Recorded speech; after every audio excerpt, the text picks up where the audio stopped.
What's up, everybody? We back. R2C2. Another week. What's good, bro? Man, just parked out here in Seattle for the week between Sue's final home game and then the Yankees 3-game series. I'm if only I could benefit from the lack of state income tax they have out here. But yeah, I'm out here hanging for the week, man. Okay. So the Yankees go from St. Louis to Seattle. That's right. Oh, nice. That's right. That was the travel. Yeah, that's a good trip. That's a nice road trip right there. Making you think you want to come back, huh? Absolutely fucking not. But like when you can break up that Seattle flight, you know what I'm saying? Like anywhere you can go in between, like breaking up that Seattle flight is a good trip. Well, but on the way back, it's to Boston. So that sucks. Yeah, exactly. So that's a tough one back, man. After the yes is broken up on the way there, but it's tough on the way back. It's I mean, anytime you're traveling to Seattle, you know, that sucks. You know what's funny, man? When I was it's a flying great out city, here, but it's hard to get out there. It's so true. When I was flying out here, I wasn't really thinking so much about the time it takes because I was like, you know what? Like, I love Seattle. I don't really ever think about it. I'll do my prep. And then I'm on the plane. And it's like I got through all my prep for my WNBA and what I wanted to do for Yankees ahead of time. And then I'm like, oh my gosh, I still have 2.5 hours left of this flight. Exactly. Like, Did you watch any shows or anything? Have you been on anything? You know what I did? I ended up watching, they had season 2 of Mad Men on the plane. Okay. And I love Mad Men. Yeah. And I was going to watch the Yankee Cardinal game was on Fox the day I was flying out. And so I was trying to watch that and I watched the beginning of it and then the signal went out. So I was like, all right, I'll watch Mad Men. And dude, it is one of my like top 10 favorite shows of all time. It is a really good show. So good, man. When I was watching that show, like I was trying to dress like them. You know what I'm saying? Like I was getting my suits and like skinny ties and like I was dressing like I was in the 50s and 60s when I was watching that shit. Dude, it's so funny you say that because the reason I started wearing 3-piece suits was Roger Sterling. Like that was the reason why I started wearing 3-piece suits was Roger Sterling. So it's funny because now I have all these suits that I used to at least get the vest for because of that, and now I don't really wear the 3-piece as much. Like all these vests sitting in my closet. It makes a lot of Mad Men. This is the reason why. Which Sterling is just all-time great character. And by the way, see, I have to tell you, I had this amazing like universe calling to me, thank you God moment out here in Seattle. My old radio station, WFUV, where I learned everything at Fordham, they did a special for Vin Scully. I was one of the guests on the special, and then like Spiro Ditas, Tony Reale, Bob Costas, my mentor, Bob Aarons, who was very close with Vin, was the reason that I met Vin or got to have any interaction with him. And I was watching it, listening to it, and when I was a senior, I don't know if I've told you this story, sort of an abrupt segue into Vin Scully, who we lost this past week. But when I was a senior in college, Vin was the inaugural recipient of the Vin Scully Lifetime Achievement Award in sports broadcasting that we have for our WFUV Spring Gala. We have some big-time alums from the station. So we have one in news and one overall and one in sports. And really big people have won this award since. But the first year was Vin.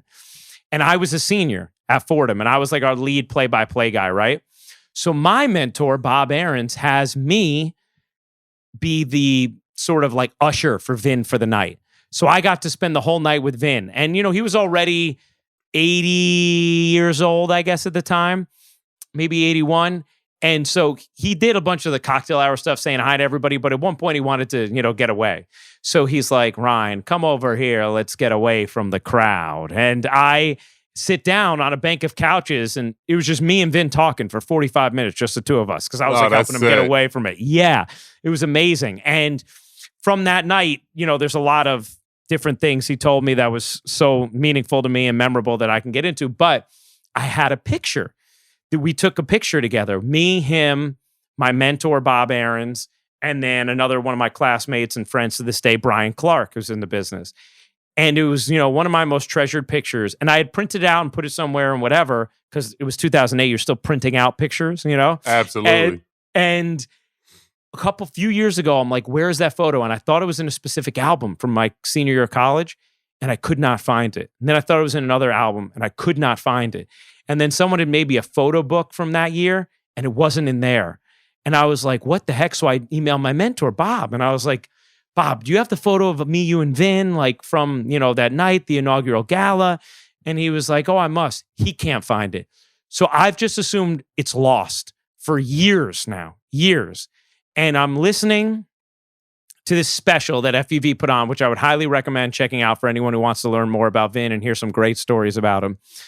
And I'm like, man, there's only one photo I can think of in my life that I've lost that I really wish I could find. And it's this photo. Like, let me do one last internet search. So I'm do this like deep dive search on my email. And I'm scrolling through like photos 2008.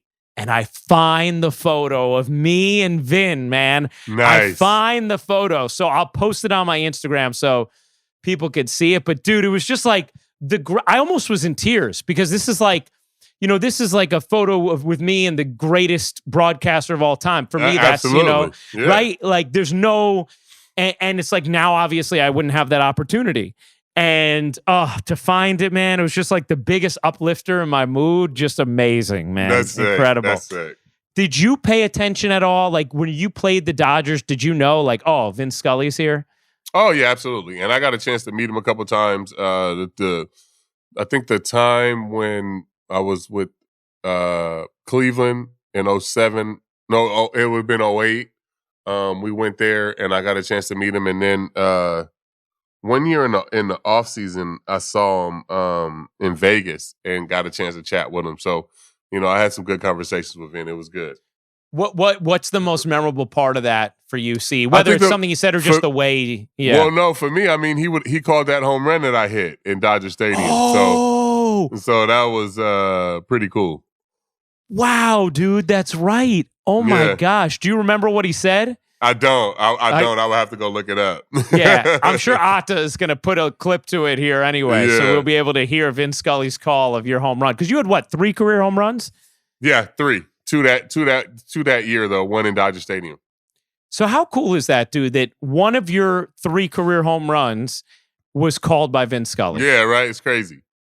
That's amazing, man. That's amazing. It's just like, how it's a weird way to describe it, but like I feel like you could just feel his goodness in his voice, right? Like you just like, that's an earnest man when you listen to him talk and broadcast. And like all our grandparents grew up listening to him. You know what I'm saying? And taking the radio to the stadium and listening to the game as you're watching the game. So, I mean, this is just part of baseball history for sure. 67 years he broadcasted for that team. 67 years, 67 man. years is insane. It's insane. It's insane. He, just a couple more things on that. So one of the foundational pieces of advice I always share with people who are looking to get into this business is something that Red Barber told Vin. And then my mentor relayed to me, and then I eventually heard Vin tell me himself as well. But there's only one thing you can bring in the booth with you that nobody else can, and that's yourself. And I love that piece of advice because if you hear someone trying to be Joe Buck, it's like you're only ever going to be second best, right? Yeah. Like, or if you're trying to be whoever, right? But there's also something where when you're a broadcaster and you're on every day, right? And especially in baseball, but in other sports as well, like you have to be authentic because not only are you only going to be the best version of yourself, right? Not the second knockoff of somebody else, but the audience knows if you're telling on yourself. You know what I'm saying? If you don't sound authentic, the audience, they pick up on that. Oh, yeah, absolutely. I mean, especially, sports fans, you know what I mean? People that are listening for their team or watching their team. Yes. They can tell the authenticity in your voice. Oh, man, sorry. Yes. I'm watching the Yankee game. They give up more runs? Yep, homer. 3-run homer. Oh, gosh, man. Oof. It's rough times for those guys, man. Rough times homer. right now. 12-8 now. Yeah. Rough time. I mean, you're going to have those times in the season. July, I think they went 13-13 or something like that. They've gotten off to a little rough start here in August, but I mean, this is this is the dog days of the summer, bro. This is, when you find out what the team is made of. So, it's hot in St. Louis, bro. Like, hopefully they can get to Seattle and they got a day off tomorrow. No, damn. Yeah, it'd be nice to get a day off and kind of reset. But man, these hot days in August and you playing in St. Louis, this is a tough series. They're looking to just get away from Paul DeJong, man. Like, or however I say his name. My goodness, like he has just destroyed them. And then having Monty go out and pitch well yesterday, you know what I'm saying? Just a tough time for him. Well, I thought this week the two main topics on my mind were Vin and then the trade deadline, the Yankees struggles, but more specifically Monty. Mm-hmm. Because, see, we were off last week on vacation, and the number one thing that people were reaching out about was you and how you felt about Monty being dealt and kind of the emotions of going through that. And there's a lot of different layers about it, but our audience has heard it when Monty's come on the pod, and then they've heard it just because inevitably at some point, I feel like throughout every podcast, right, you're going to bring up your closeness with Monty. So first thing I just wanted to ask you is, how'd you take that news? I mean, how shocked were you? Yeah, it was shocking at first. When I first read it, I looked down. I was like, wait, am I reading this right? And then I had to make sure I was on the right website. Like I wasn't getting trolled and shit. And then I was like, this could work out for everybody. You know what I'm saying? Obviously, we're in a situation here in New York where, people was thinking Monty probably wasn't going to get a postseason start. You got all these, whether it's Nestor or, Tyon, you got Sevy coming back, just traded for Frankie Montas. Obviously, what Cole is, he's going to pitch game one. So, people were saying that the rotation was getting crowded. You got Domingo Germán.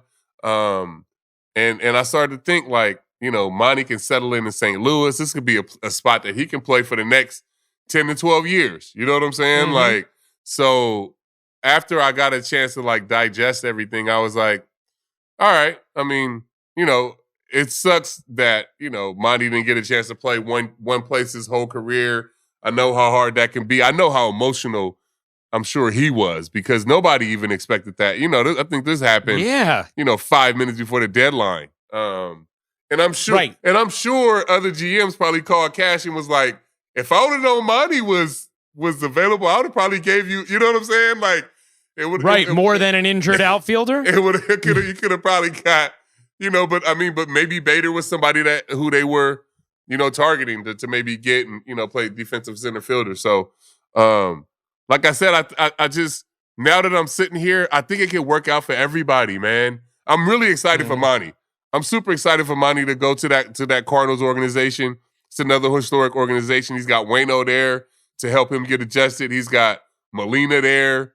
Me and him had a conversation the night before he pitched against the Yankees, and I told him, I was like, bro, don't try to game plan the Yankees. Like, you're going to be emotional. These are all your guys. You grew up with these guys. You came up with these guys. Just let Yachty call the fucking game. Like, don't shake them off.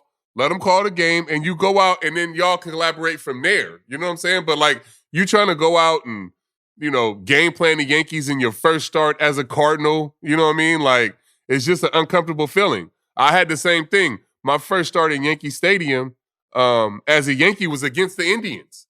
It was the most uncomfortable fucking start I've ever had in my life. Like, it's just, there's nothing you can really do to talk somebody through that or to make them feel comfortable. So the only thing I told him was just let Yachty call the game. And to be able to have that luxury is great. So, I mean, I think at the beginning he was emotional. I was emotional. I think, everybody was just trying to figure out what was going on.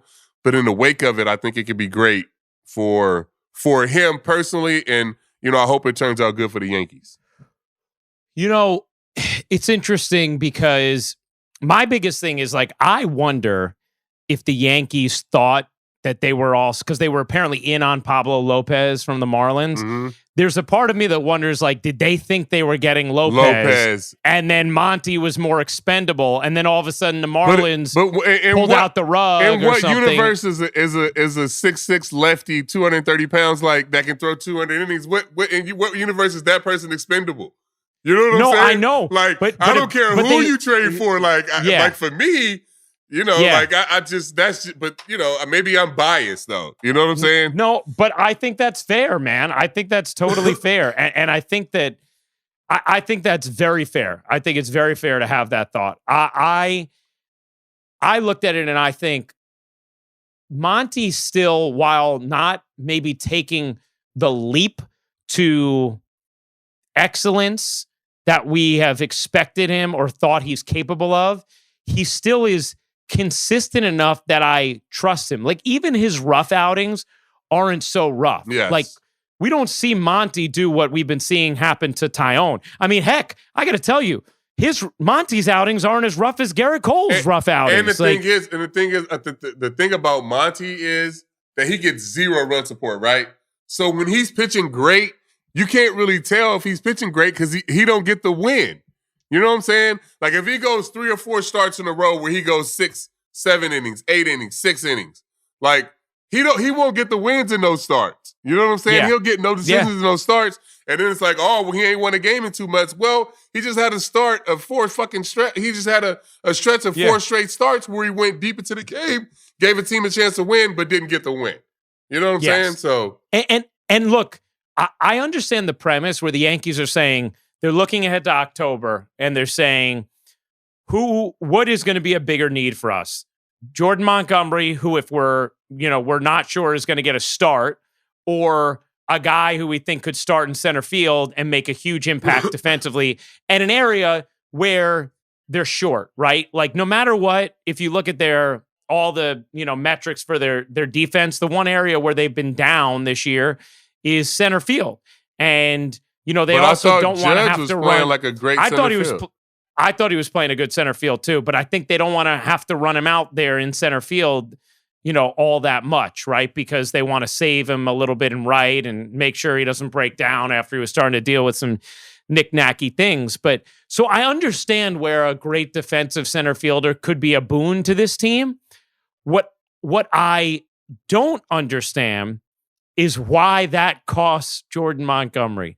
I don't get that. Like, to me, the Jordan Montgomery is reliable enough and a unique enough asset that I was not a fan of that move. And maybe I'll be proven wrong.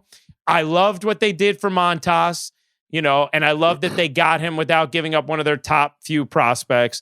I liked the couple relievers they brought in. I love the Benintendi deal. Yeah, that's a great move. I liked I liked what they did instead of going after Soto, trading all your prospects, trading for Benintendi, and then getting some bullpen help. You know what I'm saying? Like, I like that. Yeah. I like that path more so than it was like, oh, let's trade everybody and get Soto. And then what? You know what I'm saying? Yeah. We still need a starter. We still need bullpen help. I like the Montage trade. I like getting some bullpen help for sure. Me too. And I know those guys haven't worked out thus far, with the exception of, Trevino. Benintendi got off to a rough start, started to come around. But Benintendi's going to hit. That's a guy with a crazy track record. I'm not worried about that. And he's going to hit in October. Yes, yes. He's going to put up good at-bats against good pitching. I'm not worried about that. The relievers, I think, I know Efris has looked a little bit Fright Night at times early on here, getting adjusted. We'll see how he does, but he has nasty stuff. Trevino has great stuff and was pitching in really bad luck in Oakland and has had some good moments early on with the Yankees. Montas's first start obviously did not go well, but he hadn't pitched in a while. I like his mentality. I do think he's going to be good. The only move I didn't understand was the Montgomery one, because, I get what they're thinking. They're thinking of, like, Montgomery's not going to make a playoff start, and according to them, and the center fielder might be a big, need. But I think they're taking a little for granted the thinness of the rotation now with Sevy's injury, and then, like, Tyone, you're running out there right now, but he's not pitching well at all. I I don't know, man. Montgomery to me was still a guy who I had enough trust and faith in that I would not have been racing to get rid of him. And you know what? I've been looking at it through the lens of like, Monty's going to be good in St. Louis. You know what I'm saying? Like, he even looked good in the Cardinals uniform yesterday. Kind of looks like a Cardinal, doesn't he? He kind of looks like a Cardinal. He looked perfect. I was like, I sent him a picture of the TV. I was like, bro, this is all you. Because, you know, I mean, I had to FaceTime him. I didn't talk to him the night that he got traded because I knew it was going to be tough. I know how emotional he is, and I know how emotional that can be, obviously, going through that. So I gave him a day, FaceTimed him the next day, and we had a long, probably hour conversation. His fiance was there. We were talking, but I was just trying to get him pumped up about, bro, you're not going to, no offense, you're not going to Pittsburgh. You're not going to Detroit.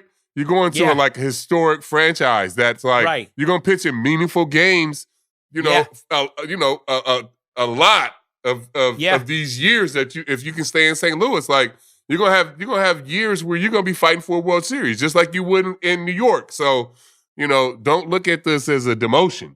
That was the biggest. And people love playing there. People love playing there, and he's perfect for there. You know what I'm saying? Like his personality, what he is, who he is, like that shit can work out perfect for him in St. Louis. So I've been looking at it through the lens of how good this could be for Monty, and not so much how much it's gonna suck for us yet. I haven't really figured out. You know what I'm saying? Like, I haven't figured out if it's good or bad for us yet, because I've just been so concentrated and worried about how this is going to work out for Monty. Did you feel like he came around to see your perspective on how it could be a good thing? No, I think he's good. I think at the beginning it was, it took me a minute to get to him, but I think, after being there and he's now met Waino and, Mike Maddox was my pitching coach in Milwaukee, so I can give him some heads up on, what Mad Dog was going to want from him. So, no, I think he's going to settle in nice, bro. I think I'm going to have to order me a Montgomery St. Louis jersey, bro. I think that's what it's coming down to. It's so funny, man. Seeing him in the jersey, I'm like, he looks more like a Cardinal than a anything, Yankee. Right? Like, he looked so good in that uniform. He looks like a Cardinal. He does. I don't know what it is, but he does. See, you know what it's like to be traded.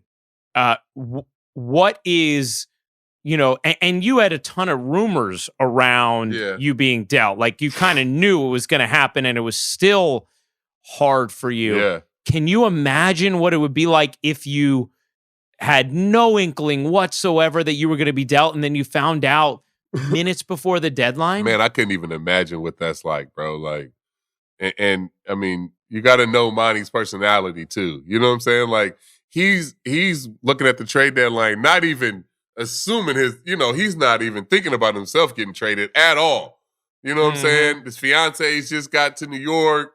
She's doing her residency in New York. Everything's great. They get married this offseason. You know what I'm saying? Like, they had everything lined up. So I couldn't imagine, what that was like, or even if he thought it was real. You know what I'm saying? Like, if I was sitting in my locker and Booney came and tapped me and was like, hey, I need to come talk, or somebody was like, you just got traded, I'd be like, yeah, fucking right. You know what I'm saying? Like, but like, so I mean, I had to be a whirlwind of emotions to be able to go through that. And him being a Yankee, he got drafted by the Yankees, and he's close with Judge and Hickey, and those are his guys.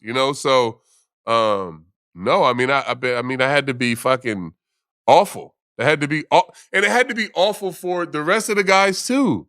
You know what I'm saying? You know how Monty's super popular in that clubhouse. So like, I mean, if I was in there, I would have been like, what the fuck is going, you know what I'm saying? Like, so I'm sure it was some of that, like, what the fuck is going on? Like, well, and you're trading him for a guy who's injured. Maybe if the other guy comes and really quickly contributes, it's easier to be like, all right, like, it stinks, but I see what's going on. But I'm sure that's going to make it even harder to digest, not just for the fan, but for the team.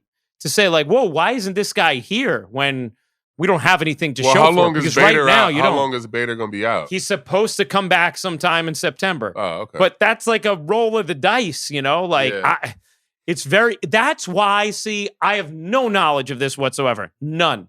But it's why it makes me feel like, did they think they had a deal lined up for another starter? and then it fell through, and they were already committed to the other one, or something like that. I don't know if that even is a thing. No, Maybe someone would say that sounds way. Yeah. I mean, that sounds like it could make sense, sounds right? Super logical. It sounds like the only way they would trade Monty is for something like that. What you just said, right? Because you're trading him for something that's making a difference on the margins. But was it going to be a fatal flaw if they didn't upgrade the defensive center field? Was that going to be the reason that this team doesn't win a championship? Whereas, like, let's just say one more starter goes down. Because you also got rid of J.P. Sears, who was part of your insurance as well for the rotation, and a couple of the other minor leaguers, from AAA. It's just not giving yourself a lot of room for error, especially right now. If all goes according to plan, you know what? Monty and Tyone both wouldn't be pitching in the playoffs because you'd have Cole, Montas, Severino, and Nestor, right? Yeah. But if one of those guys goes down, who's that fourth starter in the playoffs right now? I guess it's Tyone, but Tyone really has struggled for a while now. And Jamo's a great dude. You want him to do well, but this is not like a blip. This is now a couple months of not pitching well. So I'm just really surprised. I actually felt it. I said this all along. See, I think I might have said on the pod, I felt a trust in Montgomery as well, like in a playoff start. We saw what he did a couple years ago in Game 4 against Tampa. Maybe he was only going to give me 4 innings, but I felt like they're going to be competitive, keep me in the game. So, yeah, man, that just tough. Do you think there's an aftershock in the room that you can, we see the way the Yankees have scuffled since the deadline. Do you think that's something that can be real, whether it's real with this team or not? I don't want to put you on the spot and ask you that. Do you think that can be real, where if a guy who is popular in the room is gone, you can take a little bit? I don't know if that's what's going on with this team, but absolutely. Hell yeah. I mean, look at what happened with Milwaukee and Hader. Yeah. Those guys are freaking. I mean, the guy that's taking his spot is freaking out about him leaving. Devin Williams is pissed. You know what I'm saying? So, I mean, and a popular guy leaves like that for no reason when you're not, there's no rebuilding, right. And the guy's a capable starter. Yeah, I mean, that can be like, you're just looking around like what are we doing? Sometimes, but I don't know if that's what's going on with these guys. Who knows? Right. You're just saying it can be the case. It definitely can be the case. But watching them lose 3 in a row now is, Yeah. 5. Oh, 5. After the St. Louis sweep, their first 5-game losing streak, and basically that was essentially directly after the trade deadline. Shoot, I don't know if they've won a game since the trade deadline. They haven't won a game since the 2nd, huh? Yeah, I don't think so. As of the St. Louis series, I don't think they had won a single game since the deadline. No, because they lost the day of the deadline to Seattle, then lost the next day, and then got swept by St. Louis. So you wrote a 5-game losing streak right out of the deadline. Yeah. So it's interesting. I mean, look, the early returns, this is the tough thing. The early returns and the deadline deals with the way Benintendi struggled out of the gates, with the way the way Efra says struggled with the first start from Montas, with seeing Montgomery pitch well against the Yankees. Let me say this too. Doesn't feel like a good deadline, but those narratives can change so quickly. I was about to say, I know Frankie Montas really well. I've known him for a long time. He's going to be good in New York. I think he's going to be fine here. I love his like you said. I love his mentality. He wants to pitch for a winner. He wants to pitch in the Bronx, and I think he's going to be good. Yeah, how did you get to know him, see? We had the same agent when I was at Rock Nation. I don't know if he's still at Rock Nation or not, but so I got a chance to know him. And we text back and forth and all of that stuff. So I was talking to him right at the deadline too, and he was excited to have a chance to come here. So I think it's going to be good. Yeah, that's the thing. And that's the one thing I think is fair. Like right now, in the aftermath of the deadline, when the players you got aren't performing and you're losing, and you kind of were looking at them as a jolt, you're like, oh no, but then it could change. But that can be like a like when you trade for a guy and then he gets off to a slow start, you'd be like, fuck, man. You know what I'm saying? Like, because you need it to be like a jolt. And then I'm trying to think if there's somebody that we ever traded for and like they got off to a slow start, and you just like, gosh, dog. I'm trying to think. Well, think about the opposite of it last season with Rizzo. Yeah. Rizzo was the opposite, where he got off to this amazing start, and it gave the team so much life, and all of a sudden they're going on a long winning streak, and you feel totally differently. But there's got to be a good example of my Yankee days where we traded for somebody and didn't get off to a great start, but that we thought was going to be like, put us over the edge, you know what I'm saying? And then you're like, what is going on here? I got to think back to that. I'm definitely going to text you tonight and think about somebody for sure. Watch. Well, it does. It happens, you know? And that's the thing. It's like, even though you haven't seen returns yet, that doesn't mean they're going to come. But I can only imagine how hard that was. Because, you always talk about how difficult getting traded was, and you knew you were getting traded. Yeah, no, it's hard, man. It's hard when you I mean, and like I said, even like a situation like Frankie, where he knew he was getting traded before his first start of the season. But it's still, you know, the last hours leading up to the trade deadline, he was still kind of panicking. You know what I'm saying? Like, I don't know what's going on. Like, it's the last day. So, you know what I mean? Like, you still have that uncertainty, even if when you know, and at the last minute, you know, if you feel like you're going to New York, you don't want Cincinnati to hop in there. You know what I'm saying? Yeah. Or no offense to the Mariners, because the Yankees about to go up there and play, but like, who knew that they were going to trade for Luis Castillo? You know what I'm saying? Like, when you in Cincinnati, you're like, oh, I got a chance to go to maybe, the Braves, or I got a chance to go to the Dodgers, and then it's like Seattle. Yankees. Yeah. Same thing with Sonny. Remember when Sonny was coming down to the deadline and all these different teams, and then he wanted to go to the Dodgers, and all of a sudden he's in New York. You know what I'm saying? Like, so you just never know how the shit's going to shake out. Sonny probably would have pitched to a 1.5 ERA with the Dodgers. Oh, my God, bro. It would have been disgusting. And then we would have been like, see, if we would have traded for Sonny, we would have won the World Series that year. Exactly. Oh, dude, I know. It's hard because right now, this team has not been playing good baseball for a while. I was about go for I it. want to ask you about that. Are you panicking as a Yankee fan? Like the rest of the fan base I know is fucking panicking. They're panicking. I think because it's such a stark contrast from what we saw the first 3 months of the season. You know, this team in April, May, June was unbelievable and historically good. We're talking about a team that was off the, third best start in franchise history. And we're not talking about, a franchise history of the Rays, okay? We're talking about the New York Yankees, the most decorated team in the history of American sports. So when you go from that to what we have seen now for 6-7 weeks, it is a bit jarring. Am I at the point that I'm completely alarmed and panicking? No. I think I have a couple concerns at this moment in time. One, I do think the lineup just feels totally different when Stanton's in there or not. And I know Rizzo's also been dealing with a back, and so it certainly feels different with no Rizzo as well. But Stanton's the one who's been hurt longer. His presence is really missed when he's not in the lineup. So getting him back, I think, will make things feel a lot different. But there's two things that concern me. Three. One, Michael King being out for the season because he was so essential out of the bullpen. That's a thing that you're not going to be able to fix, right? He's just gone.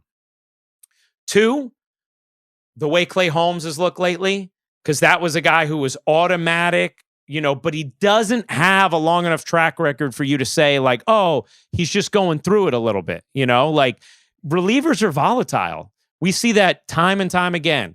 There's a reason why Keith Law believes you should never sign a reliever to more than a 2-year contract. We see relievers go from having the greatest season to the worst and then back to the best. And I hope Holmes finds it. Because obviously we've seen this guy be just ridiculous this season, but I'm a little concerned at this point about him. And then also Cole has had a really good season, but there's been too many down performances for a guy you need to go out and shove, especially with Sevy out right now, with Monty gone, with Tyone struggling. Cole's had a couple starts with 3-0 leads where he's given it back. He has a big showdown with Castillo, and he gets pasted in the first inning, taken right out of the game, basically. And my thing is, like, he needs to learn to not let things snowball the way that he does. One of the great traits of a pitcher like Andy Pettitte, right, is the real ability, and I know you learned this, especially later in your career, you talk about, right, the ability to not let yourself get off kilter, to really be knowledgeable about, if I make one good pitch, I'm right back in this game, right? And I feel like he's waiting 3 or 4 batters to reset, and all of a sudden it's 4-0, 5-0, or he's giving up a 3-run homer because he's upset about like 1 or 2 things. And now I don't care if you give me 5 more good innings after that.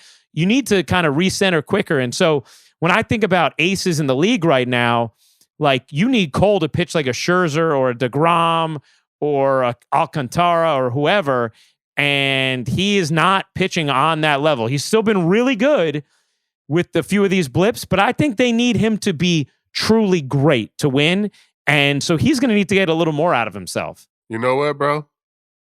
You got a lot of fucking concerns, guys. I guess you got a lot of fucking concerns. I guess I do, man. I guess I do. See, I guess I do. But I still have faith. I still have this like innate faith that they're going to find a way to win the World Series this year. I really do. Man, like, even with all those stated concerns. Yeah, no, I mean, they're going to have to turn into that team that they were the first 3 months of the season, because the Mets are fucking really good. And the Braves are really, really fucking good. And the Dodgers are really fucking good. And now the Astros, even though they're scuffling. No, but I'm saying, I'm talking about, I'm just naming teams in the National League. I mean, the thing about them in the American League is that the only other team that's on their level is the Astros. So it's going to be them and the Astros in the ALCS. 1,000%. Yeah. It's going to be them and the Astros. So, I mean, they need to figure out a way to get home field so that Game 7 is in the Bronx. But it's going to be them and the Astros in the ALCS, 1,000%. And I just think in the National League, it's 4 teams over there that are really, really, really, really fucking good. Cause and the Mets have 2 of the best pitchers on the planet, bro. Yeah, like those playoffs are going to be incredible in the National League. You got the Scherzer and DeGrom, because that shit is going to be, man, that shit is going to be crazy. This is why I think the Holmes thing, if Holmes turns into a less trusted reliever, I think there's a chance they could still survive it if other people shuffle up and the way Chapman's looked a little better and stuff like that. And then you get Britt back this year too, right? Yeah, right. So I feel like you could survive that. It wouldn't be ideal, but you could.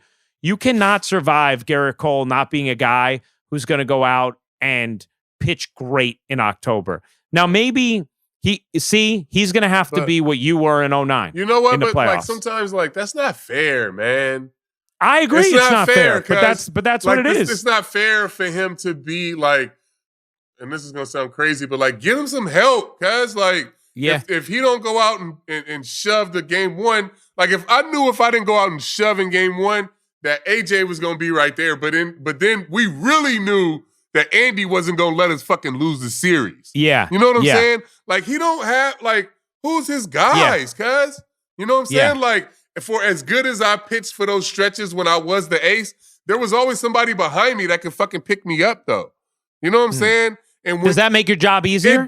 I mean, you still have a lot of pressure on yourself, but it doesn't make it easier. No, I'm not going to sit there and say it make it easier. Because you are the guy. You know what I'm saying? You're getting all the money to get paid to fucking go out and pitch well. But you can sleep at night, though. You know what I'm saying? Like, all right, like I didn't completely let us down. Like the games, like the years when, like 2012, like the games when I lost the game, I felt like I was letting the whole fucking franchise down. You know what I'm saying? Yeah. Like, so like if you don't have nobody behind you, if you ain't got nobody with you, man, it makes it tough, bro. Yeah. I don't disagree with you there. I don't disagree with you there. So for me, Sevy needs to come back and be healthy and he needs to be the fucking DeGrom to hit to Cole Scherzer. You know what I'm saying? Yeah. Like, like it's not that Cole needs to be fucking incredible, because he can be incredible at any time. It's some of these other guys need to step up and pitch like a fucking ace to win the World Series. Okay. All right. I like that. I like that mentality, and I'll take it. I am very, very... Because it's just not fair to, like, I mean... Yeah, put it all on him. I understand. You know what I'm saying? Like, I was in his shoes, 1,000%. Yeah. And there was nobody else that I would want under that pressure more than myself. You know what I'm saying? Yeah. But it's just not fair, me knowing what that feels like, to sit here and just dump it all on them. Yeah. That I totally get that. And I don't think it's necessarily fair either. I'm just saying I feel like the way their team's constructed, that might be what they need. No, yeah. Which is not necessarily fair to him, because you can't expect him against the best teams in baseball to go out and dominate every single start in October. That's not fair, But can I get him to pitch really well 4 out of 5? That's what I think they're going to need in order to win. And that's fine. But it's not fair to have this team constructed the way it is and get off to this historic start, but then have it all be on this one person. You know what I'm saying? You're right. Like, You're right. And it's not. We got off to the greatest start in franchise history. This is the New York Yankees, blah, blah, blah, all this shit. But the only way you're going to win the World Series is if Garrett Cole goes out and fucking pitches a complete game every time we go. You know what I'm saying? You're right. You're right. I like you having Cole's back on that. Sense. You're right. Like, it really don't make sense. You're right. You're 100% right, see. And look, I need to see them back with Stanton in the lineup, with Rizzo in the lineup, figure out what they're going to do in the outfield, how they're going to, are you going to play Hicks or you're not going to play Hicks? Are you going to play Carpenter or you're not? You got to play Carp, bro. He's in 300 with 15, cuz. And if you're going to play Carp in right field, right, then who in the infield is going to sit? Is Donaldson not going to play? He really hasn't hit all year. He's been great at third, though. But are you going to play DJ at third, IKF at short, Torres at second, Rizzo at first, Carpenter in right, have Judge in center? No, but then what about Bader? Where are you going to play Bader? Exactly. So that's what I need to see. How does that shape up? But really what I think they need right now, they need to get their mojo back. Yeah. Right now, they were a team who was they knew they were going to win the game. The first 3 months of the season, didn't matter what the score was, they were going to come back to win. They have a lead, they blow it, they'll still win. You talked about wanting to see them trounce teams. They were doing that. Right now, they need to get their mojo back. Hey, you know what? You know where's a great place to get your mojo back? In Seattle. We got some great there you go. We got some great series in Seattle. You know what I'm saying? Yeah. Like, you think about it like the past couple years or whatever. Judge hits the ball fucking almost out of the stadium. Like, we got some great moments there. So hopefully they can bring that shit back up in their minds and see those good moments and go out and have a good series against the Mariners. To good times in Seattle, my friend. It's always fun. We'll do it again next week.